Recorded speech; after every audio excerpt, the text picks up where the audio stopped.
I want to ask you about President Biden's Executive Order 14019 on promoting access to voting. Can you speak to some of the concerns with this executive order? Absolutely. First of all, I believe that it's unconstitutional.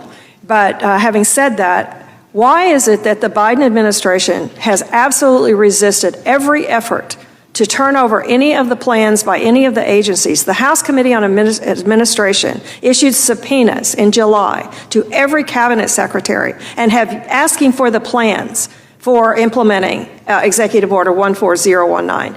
And not a single agency plan has been turned over to the House Administration Committee.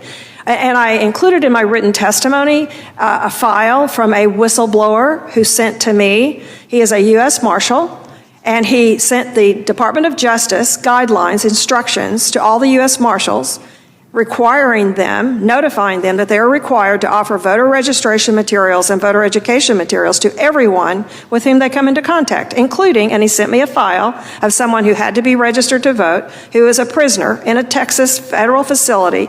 He's imprisoned for violating federal law because he was deported and returned. He's a Mexican citizen. It says that in his file, and he was registered to vote, and they're required to give him voter registration materials. That is happening in federal prisons all over the country. So let me ask you, then, is it your understanding that they are actually implementing the very plans that they refuse to turn over to Congress? They're absolutely doing that, and we only know, we get bits and snatches from people, from whistleblowers and from various sources, but nothing official. And if you want to know the most, you go to the Demos website, which is a left-wing organization, and they have literally been dispatched by the White House to federal agencies to help them implement this plan. They know more about what's going on in these agencies to implement this executive order than any member of Congress. Are they involved with implementing the executive order? Yes, they are. And are they in compliance with FACA or the Federal Advisory Committee Act? No, they are not. No, they are not. So they're violating FACA. They are violating that. Yes, they are. And they brag about all the agencies that they have assisted over the last 3 years with implementing the executive order. This executive order obviously involves these various federal agencies in the voting process. And besides the concern that these agencies do not have expertise in this area, should the American people be concerned that this will be administered by politically appointed officials of the Biden-Harris administration?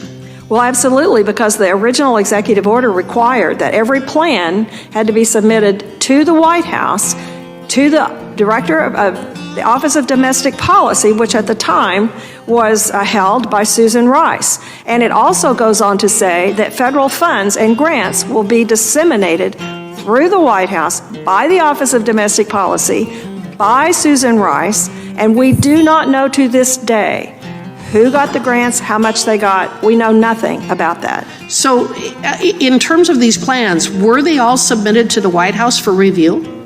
We presume that they were because they were directed to do that, but we don't know. And they're being implemented as we speak. They are being implemented. But we as Congress have not been able to get our hands on the documents. Not a single document. I guess I have a question. Why would they want to hide this information? That's a good question.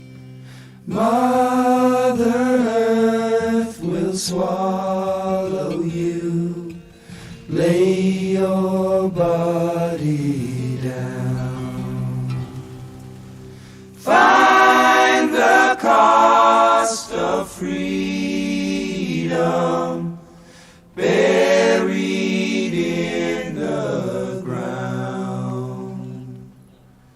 Mother Earth will swallow